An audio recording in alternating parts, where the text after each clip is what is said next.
Welcome to Van of Action, the van build series. It's early spring. It's time to get ready for our summer season, which means getting the water hooked up again. Denied. Holy smokes, that was just terrible.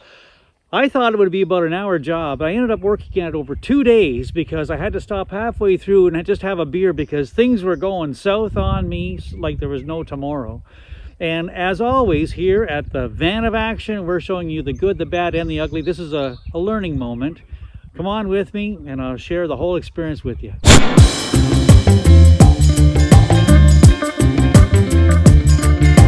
Now, if you watched last fall's winterization video, if you didn't, I'll put a link to it at the end of this one. But when I was winterizing the van for the winter last year, I had a real challenge with this water heater because when I was doing the build, it was during COVID, and the water heater that I wanted just wasn't available. So I had to buy this one. It's a 6-gallon water heater I got from Home Depot.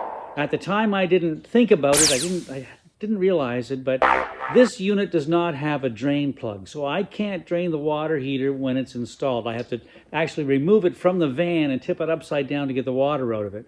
It's not made to be out in a van. It's made for under a counter where it's never exposed to the elements anyway, but it was a bit of a chore, and I went through a lot of mental gymnastics last year when I was decommissioning the van, trying to figure out how am I going to make this simple. And I talked about getting some unions, and I talked about this, and I thought I had a whole lot of things in my head.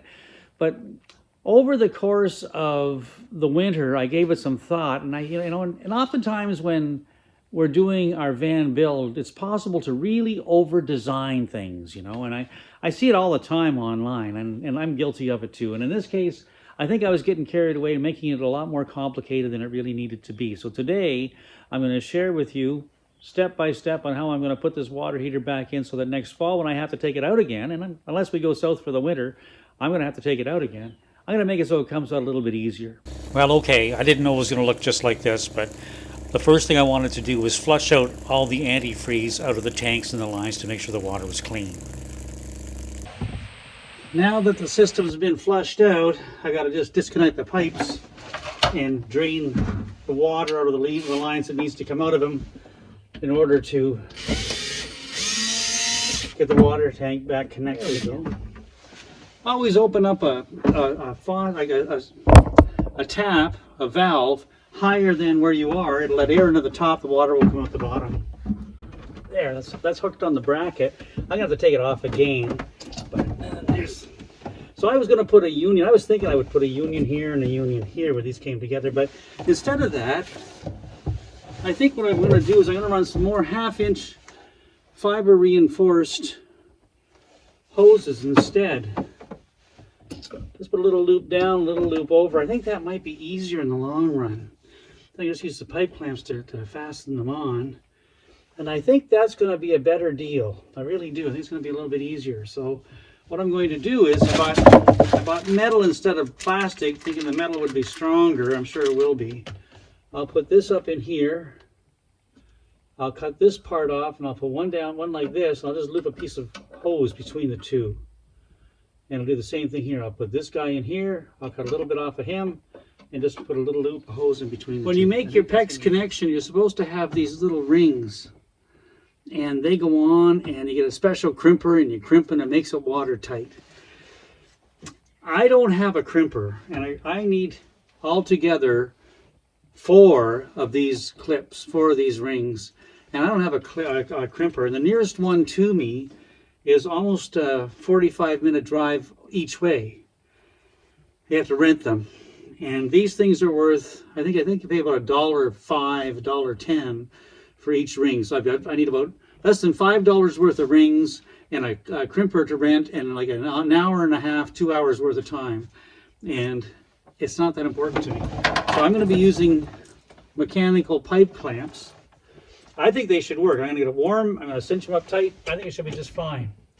And that's why I went with the metal. I'm using the metal joiner piece.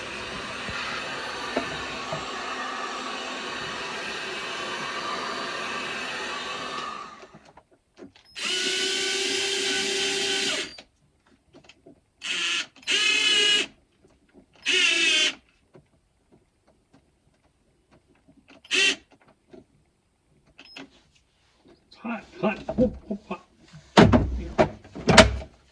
Did I sound surprised that it would be hot?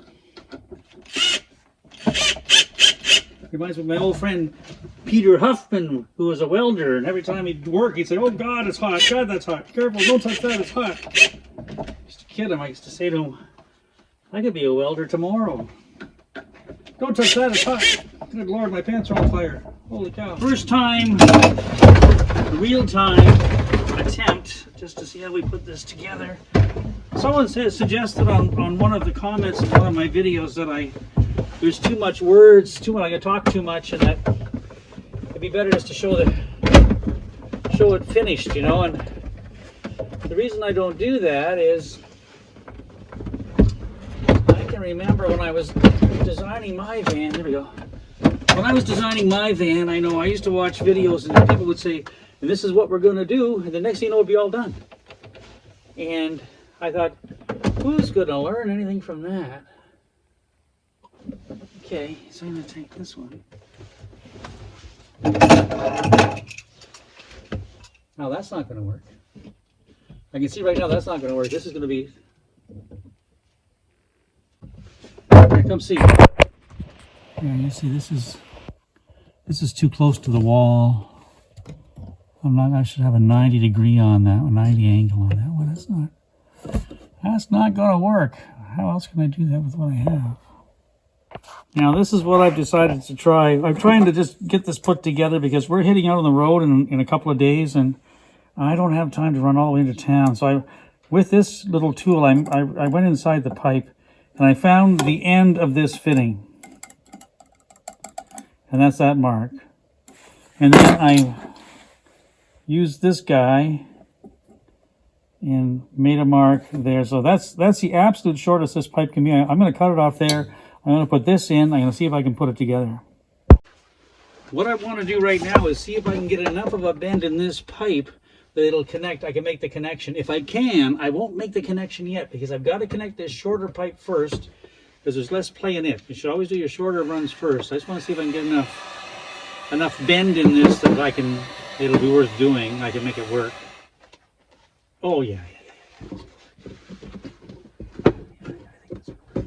Oh yeah.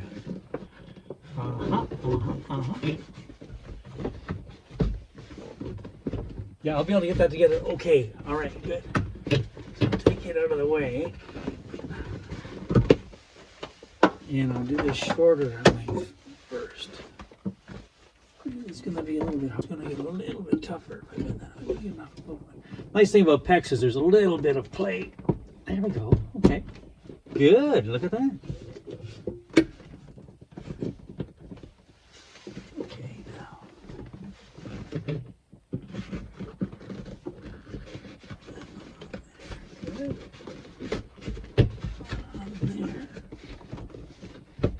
Good. Oh, look at that.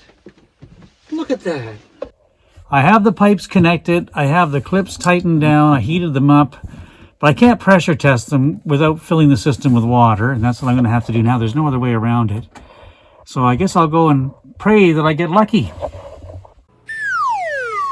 Well, that did not work worth a shit. And I have no idea why. It doesn't make sense to me. These two, everything leaked. These two and these two just leak like a sieve. This one, these two and these two never had water through them because the water tank didn't get completely filled. But there was pressure, and you could hear the air coming through the joints.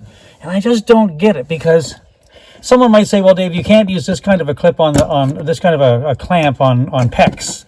And you know, I could accept that. I thought I might be able to muddle that through and make it work with some heat. But this one's leaking. And this one's leaking. And these are on the hose. And I've done these. I've done these for years. And none of these leaked. None of these have leaked when I've done them. So I started looking at it. And I'm thinking that maybe I got too heavy a clamp. And maybe there's a flat spot on the top of it there. And maybe that's what's causing it. It's not cinching down tight. I don't know. Here's one of the joints that was leaking, and you can see the compression. Like I was getting good compression along there on both sides, no question about it. But then as you come around, this spot here where there's nothing at all, and then this is where the actual screwy part of the clamp goes, the actual clamp goes, And on this side of the clamp as well, there's a void. So maybe it's leaking through there. But I've got good compression everywhere else. I can't imagine. It's frustrating, but I think that's probably my issue. It's got to be the issue. So I've got some smaller clamps. I'm going to try those. Well, it's a new day, and we're back at it again. I have no idea what went wrong yesterday, but at the end of the day, I thought, I'm not going to mess around with this. I cut everything out. It doesn't make a lot of sense to me because these connections, I've got 4 of them here, and they worked right out of the gate. I just tightened them up, heated them up a bit, squeezed them down, and they worked absolutely fine. No leaks at all. The only difference I can see between this connection and this connection is the size of the pipe clamp itself. And so I've got some smaller pipe clamps. I've got enough of the braided pipe. I'm going to make one piece from here to here and one piece from here to here. So instead of having 8 clamps, I'll have 4 clamps. And I can't imagine why that won't work. I mean, it's just got to work. Well, just to make it a little more complicated, I thought I'd add a second camera just to catch all my mistakes. And one of the beautiful things about this, though, is check this out. Basement lights. Gotta like it. Gotta like it. So now I have the water heater on its clip, which is good. That's where it's going to sit. So now I want to run a pipe from here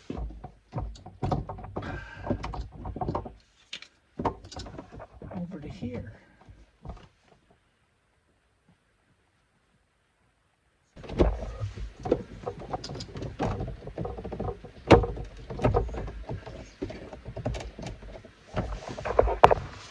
Holy cow, I mean, I've been at this for 5 minutes and look at where we are already. Make sure your nuts are always facing the right way so it's easier to tighten up. You want them, like if you're right-handed, I want to be able to hold the gun on the right side. And for this one, because of the angle it's going to be at, I want the nuts to be this way. There, and there, a little closier. I want to make sure that pipe gets onto the coupling as far as it can, and these little guys are made for the PEX. There, take one of those off. That makes it a lot easier.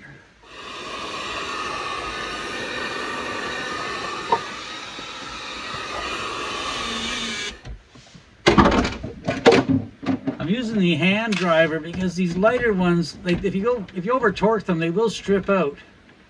And you can feel with the drill, you can't really feel. You can feel when they max out there with the hand by hand. You know what? That is a much neater installation than the last one. It was a lot simpler too. I wonder if it's going to work. Okay, I went up to the house and I got some water. And now we're going to try it again. So give me a shout if it starts leaking. Some water going into the hot water tank now. Well, I don't see anything. And there we go, all together. And that was the issue. Those clamps must have been the problem. In less than an hour this morning, I got it all put back together again and just fired it up and no leaks at all. So now the water tank's filled to the brim. And the hot water tank is filled to the brim, which gives us about 16 gallons of water on board, which will give us a couple of decent showers and all the tea and coffee we want to drink. You see some vans will have 50 and 60 gallons. I have no idea what people do with that much water, and it's a lot of weight to carry around. In any event, we're set to go. Now I was able to position it in such a way that the regular hold downs that came with the van is what's holding down the water tank in case we're in an accident.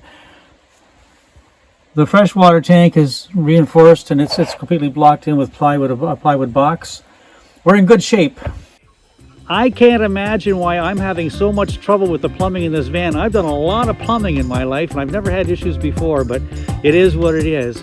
We're hooked up now. We're good for the summer. What happens in the fall? God only knows. But we'll cross that bridge when we get there. Stay tuned. Hope you found it useful. Give us a like, a share, and a subscribe, and watch these other videos. Some of them went really well.